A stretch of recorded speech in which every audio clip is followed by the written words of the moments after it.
Inagianan ni dating Pangulong Rodrigo Duterte ang mga panawagan na maging drug czar ng Marcos administration. Maiso na kababayan na nagrally sa Angeles. Pasensya na po. Sorry, hindi ako nakapunta. Isang nagbabaga na balita at usap-usapan mga kaibigan sa mga social media ang patungkol sa dating Pangulong Rodrigo Duterte na siya raw ay takot kay Pangulong Bongbong Marcos dahil ang ICC ay handa nang iserve ang warrant of arrest ng mga kay Pangulong Rodrigo Duterte. If I go to jail, it must be a sentence imposed by a Filipino judge. Atin itong pag-usapan mga kaibigan. Sa kasalukuyang isyu ng politika, naging usap-usapan ang posibilidad ng pagtakbo ni dating Pangulong Rodrigo Duterte sa Senado. Ayon sa YouTube channel na Current PH TV, tila nag-aalangan daw si Duterte na maghain ng kanyang kandidatura dahil sa takot sa posibleng hakbang ng kasalukuyang administrasyon ni Pangulong Bongbong Marcos. Isinasaad na maaring payagan ng administrasyon ng ICC na arestuhin si Duterte kapag siya ay tatakbo sa Senado. Ang tanong, takot nga ba si Duterte sa magiging galaw ni PBBM laban sa kanya o may mas malalim pang dahilan sa likod ng kanyang pag-aalangan? Ang video mula sa Current PH TV ay nagbibigay ng malalim na pagsusuri tungkol sa tila nagiging takot ni dating Pangulong Duterte dahil ayon sa kanilang mga sources na talagang credible daw sa posibleng aksyon ng ICC ay isang hudyat lamang ni PBBM ay maaari nang arestuhin ang dating Pangulong Duterte. Ayon sa kanilang mga obserbasyon, lumalabas na may posibilidad na si PBBM ay hindi haharang sa anumang hakbang ng ICC na arestuhin si Duterte kapag siya'y tumakbo sa Senado. Ang senaryong ito ay nagbibigay ng impormasyon na ang dating malakas at matapang na lider ng bansa ay maaring naharap ngayon sa isang sitwasyon na kanyang kinatatakutan, ang accountability na tinatawag. Ayon sa naturang channel, posibleng ito ang dahilan kung bakit tila nagiging tahimik si Duterte sa mga usapin ng pagtakbo sa taong 2025. Alam niyang kung haharap siya sa Senado, maaring itong magbukas ng pinto para sa masusing pagtingin sa mga kasong isinampalaban sa kanya sa ICC. Ngunit ang pinaka-nakakaintriga dito ay ang tila pagpapabaya ng administrasyon ni Pangulong Bongbong Marcos sa isyong ito na nagbibigay ng daan sa haka-hakang maaring may political maneuvering na nagaganap sa likod ng mga usapan ito. Sa karagdagang pagsusuri, ang teorya ay nagdudulot ng isang napakahalagang tanong: ano ang magiging posisyon ni Pangulong Bongbong Marcos sa usapin ng ICC? Sa mga nakalipas na pahayag, tila hindi nagbibigay ng malinaw na posisyon si PBBM tungkol sa usapin ng ICC. Ngunit kung totoo ang sinasabi ng channel, maaring mga hulugan ito ng isang masalimuot na relasyon pampolitika sa pagitan ng kasalukuyang administrasyon at ng dating Pangulo. Ang sinasabing takot ni Duterte ay may malalim na ugat. Ang posibilidad na siya ay managot sa mga kontrobersyal na pulisiya sa kanyang nakaraang administrasyon, partikular na sa madugong kampanya laban sa droga. Kung sakaling tumakbo siya at magtagumpay sa Senado, magkakaroon siya ng immunity bilang isang mambabatas. Ngunit ang pagpahig ng administrasyon ni PBBM na isulong ang hakbang ng ICC ay maaaring magtanggal ng proteksyon nito. Nagmumungkahi ang ibang mga komentador na ang posibleng pagtalikod ni PBBM kay Duterte ay maaaring bahagi ng isang malawak na estratehiya upang protektahan ang sarili niyang pamahalaan mula sa mas mataas na antas ng international na pag-uusig o kritisismo. Kung si Duterte ay dadalhin sa harap ng ICC, magiging simbolo ito ng administrasyon ni PBBM na hindi siya nagpapabaya sa mga anumang pag-aabuso ng nakaraang administrasyon kahit gaano pa ito kalapit sa kanilang pamilya. Ang hesitasyon ni Duterte na tumakbo sa Senado ay hindi lamang usapin ng personal na ambisyon, kundi ng masalimuot na web ng politikang Pilipino.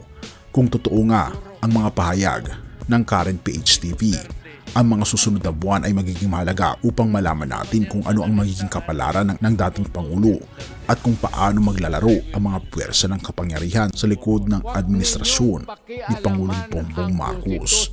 Sa mas malalim na pagtutok, binibigyang diin ng mga komentador na ang takot ni Duterte ay maaaring hindi lang basta resulta ng takot sa ICC, kundi isang senyalis ng isang napipintong pagkabawas ng impluwensya sa politika.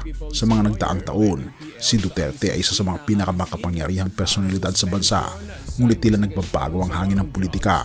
Ang posibilidad na hayaan ng administrasyon ni PBBM ang ICC na ipatupad ang hakbang laban sa kanya ay isang indikasyon na ang dating alyansa ay maaaring lumuwang na at ang dating suporta ay maaaring nagiging marupok. Kung si Duterte ay pipiliing tumakbo sa Senado, ito isang hakbang upang muling patatagin ang kanyang posisyon sa politika at magtaglay ng immunity laban sa mga isinasampang kaso sa kanya. Ngunit kung totoo ang sinasabi ng ilang mga commentators, tila malaki ang tsansa na hindi naganap ang suporta ni PBBM at maaaring hindi na siya protektahan sa harap ng pandaigdigang hukuman. Para kay Duterte, ang hakbang na ito ay may malaking peligro dahil maaari ang kanyang sariling pagbabalik sa Senado ang maging daan sa kanyang pagharap sa international hustisya. Ang hindi pagkilos ni PBBM upang harangin ang ICC ay maaaring isang maingat na paglalakad sa manipis na lubid ng politika. Sa isang banda, nais niyang magmukhang malinis at tumutugon sa mga pandaigdigang alituntunin ng hustisya. Sa kabilang banda, maaaring sinusubukan niya na umiwas sa direktang pagharap kay Duterte upang maiwasan ang kaguluhan sa mga taga-suporta ng dating Pangulo. Kung hindi niya haharangan ang ICC, hindi siya maaaring akusahan ng pagkakaroon ng utang na loob sa nakaraang administrasyon. Ngunit kung hayaan niyang mangyari ito, ito'y nagpapahiwatig ng kanyang paglaya sa ilalim ng anino ng Duterte. Nangangahulugan ito ng malalim na implikasyon sa relasyon ng dalawang kampo. Kung tuluyang hayaan ni PBBM ang ICC na ipagpatuloy ang kaso laban kay Duterte, maaaring magkaroon ng bagong hidwaan sa kanilang mga pamilya at taga-suporta. Maaaring magdulot ito ng pagbiyak sa alyansang nakatulong kay PBBM sa kanyang pagkapanalo noong nakaraang halalan. Sa kabuuan, ang sitwasyong ito ay puno ng tensyon at hindi tiyak na direksyon. Ang inaasahang pagtakbo ni Duterte sa Senado ay nagiging mas komplikado, hindi lamang dahil sa posibleng pagkakasangkot ng ICC, kundi dahil sa manipis na balanseng pinapanatili ng kasalukuyang administrasyon si Duterte.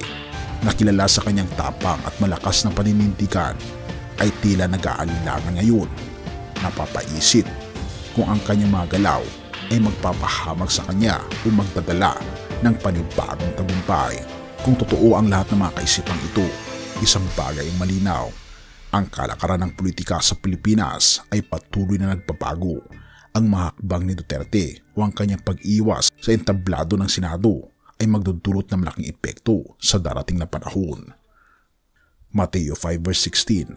Sa gayon, ang iyong liwanag ay dapat ding magliwanag sa harap ng mga tao, upang makita nila ang inyong mabubuting gawa at purihin ang inyong Ama na nasa langit.